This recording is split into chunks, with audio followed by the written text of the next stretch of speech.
সবকিছু যদি আল্লাহ সৃষ্টি করে থাকে তাহলে আল্লাহকে কে সৃষ্টি করেছে? এই প্রশ্নটির সম্মুখীন আমরা প্রায়ই হই, যেটা অমুসলিমদের কাছে হতে পারে, যেটা নাস্তিকদের কাছে হতে পারে, এবং আমাদের মতো মুসলমানদের মাথায়ও এই রকম প্রশ্ন ঘোরে। এই প্রশ্নটির উত্তর আমি আপনাদেরকে দিয়ে দিব ছোট্ট একটা ঘটনার মাধ্যমে। তো চলুন শুরু করা যাক সেই ঘটনাটি। একবার ইরাকে সমস্ত নাস্তিকের একত্রিত হলো এবং সেখানকার সমস্ত আলেমদের ডাকলো এবং বলল, তোমরা যদি আমাদের 4টা প্রশ্নের উত্তর দিতে পারো তাহলে আমরা ইসলাম ধর্ম গ্রহণ করে নেব, আমরা মুসলমান হয়ে যাব, আমরা নাস্তিক থাকবো না। তারপর সকল আলেমরা বলল, ঠিক আছে, তোমাদের প্রশ্ন 4টি করো, আমরা প্রশ্ন উত্তর দেওয়ার চেষ্টা করব। নাস্তিকদের প্রথম প্রশ্ন হলো, আমরা তো এখন সবাই এখানে উপস্থিত আছি, তাহলে আল্লাহ তাআলা কি করছেন? এটিই ছিল তাদের 1 নম্বর প্রশ্ন। তাদের 2 নম্বর প্রশ্ন, আল্লাহ তাআলা গোটা পৃথিবীকে কিভাবে পরিলক্ষিত করে, কিভাবে তিনি গোটা পৃথিবীকে একা পরিচালনা করেন? একা দেখা তো সম্ভব না, তিনি কি করে একা এগুলো পরিচালনা করেন? এটি ছিল তাদের দ্বিতীয় প্রশ্ন। তাদের 3 নম্বর প্রশ্ন, মুসলমানদের নবী হযরত মুহাম্মদ সাল্লাল্লাহু আলাইহি ওয়াসাল্লাম মিরাজে গিয়েছিলেন, পৃথিবীর এই আহ্নিক গতি ভেদ করে আসমানের কোন দরজাতে তিনি আসমানে প্রবেশ করলেন এবং আল্লাহর সঙ্গে দিদার করলেন? এটি ছিল তাদের তৃতীয় প্রশ্ন। এবং তাদের সর্বশেষ প্রশ্ন, আল্লাহ তাআলার আগে কে, আল্লাহ তাআলাকে কে সৃষ্টি করেছেন? এই ছিল তাদের মোট 4টি প্রশ্ন। সেখানে থাকা সকল আলেমরা উত্তর দেওয়ার চেষ্টা করলো, কিন্তু কেউ সৎ উত্তর দিতে পারলো না, কারণ এই প্রশ্নগুলি খুবই কঠিন প্রশ্ন, যার উত্তর দেওয়া তো সহজ না। তারা কেউ পারল না তাদের উত্তর দিতে। ওই সবস্থল থেকে কিছুটা দূরেই ইমামে আজম আবু হানিফা রাহমাতুল্লাহর বাড়ি ছিলেন।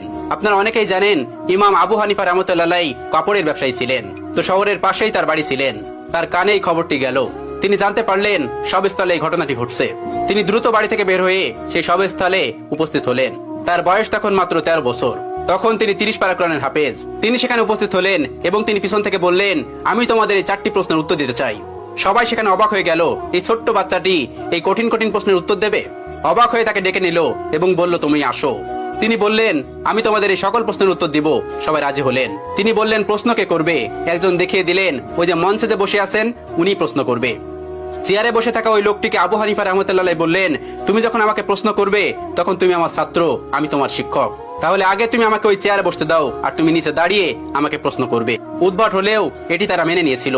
আবু হানিফা রাহমাতুল্লাহ চেয়ারে গিয়ে বসলেন এবং ওই নাস্তিকটি নিচে এসে প্রশ্ন করলো। প্রথম প্রশ্নটি ছিল এরকম যে, আল্লাহ তাআলা এখন কি করছেন? আবু হানিফা রাহমাতুল্লাহ তীক্ষ্ণ বুদ্ধি সম্পন্ন একজন মানুষ ছিলেন। আল্লাহ তাআলা তাকে অনেক হিকমত দিয়েছিলেন, অনেক জ্ঞান দিয়েছিলেন। তিনি উত্তর দিলেন, আল্লাহ তাআলা এই মুহূর্তে তোমার মতো বেকুবকে চেয়ার থেকে নামিয়ে আমাকে চেয়ারে বসিয়ে দিয়েছেন। এটি ছিল 1 নম্বর প্রশ্নের উত্তর। সবাই অবাক হয়েছিল। এই উত্তর খণ্ডানোর মতন উত্তর তাদের কাছে ছিল না, তাই তারা এটি মেনে নিতে বাধ্য হয়েছিল। এবার তিনি বলেছিলেন, এবার তোমার দ্বিতীয় প্রশ্নটি করো। দ্বিতীয় প্রশ্নটি করলো, আল্লাহ তাআলা একা এই পুরো পৃথিবীকে কিভাবে পরিচালনা করে? একা তিনি পুরো পৃথিবীকে কিভাবে দেখেন? তিনি তাদেরকে 4 কোণাওয়ালা একটা ঘরে নিয়ে গেলেন এবং সেই ঘরে একটা বাতি জ্বালালেন, একটা মোমবাতি। এবার তিনি বললেন, এবার বলো, এই আলোর মুখ কোন দিকে, এই আলোর চোখ কোন দিকে? তারা কোনো উত্তর দিতে পারলো না। তারা বলল, এই আলো তো ছড়িয়ে পড়েছে। তিনি তাদেরকে বললেন, আল্লাহ তাআলা নূরের তাজাল্লির মাধ্যমে গোটা পৃথিবীতে এভাবে ছড়িয়ে রেখেছেন এবং তিনি সবকিছু দেখতে পান এই নূরের মাধ্যমে। এই প্রশ্নের উত্তর নাস্তিকদের কাছে ছিল না, তারাও এটি মেনে নিয়েছিল। তৃতীয় প্রশ্ন করা হলো, হযরত মুহাম্মদ সাল্লাল্লাহু আলাইহি ওয়াসাল্লাম পৃথিবীর আহ্নিক গতি ভেদ করে আসমানের কোন দরজা দিয়ে আল্লাহর সঙ্গে মেরাজ করতে গেছিল? তখন আবু হানিফা রাহমাতুল্লাহ হাতে একটা ডিম নিলেন এবং বললেন, এই ডিমটি থেকে 22 থেকে 23 দিন পরে বাচ্চা ফুটে বের হবে। এবার তোমরা বলো, এই ডিমটির বাচ্চা কোন দিক থেকে বের হবে? তারা বললেন, এটি ঠোঁট দিয়ে ডিম ভেঙে বের হবে। তিনি বললেন, কোন দিক দিয়ে বের হবে?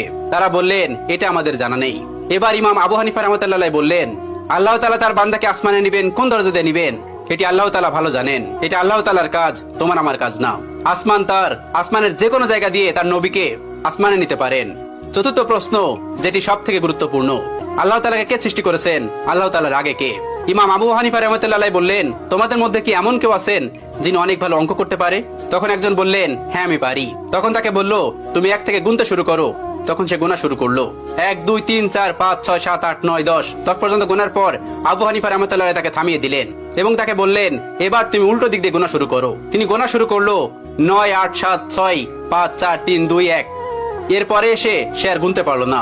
এবার ইমাম আবু হানিফা রাহমাতুল্লাহ তাকে বললেন, তুমি থামলে কেন? আমি তো তোমাকে থামতে বলিনি। তিনি বললেন, এর আগে কিছুই নেই। এবার আবু হানিফা রাহমাতুল্লাহ বললেন, আল্লাহর আগেও কিছু নেই। সামান্য একটা সংখ্যা দিয়ে যদি তার আগে কি আছে তুমি বুঝতে না পারো, তাহলে তুমি সেই মহান সত্তাকে কিভাবে বুঝতে পারবে যে তার আগে কেউ নেই?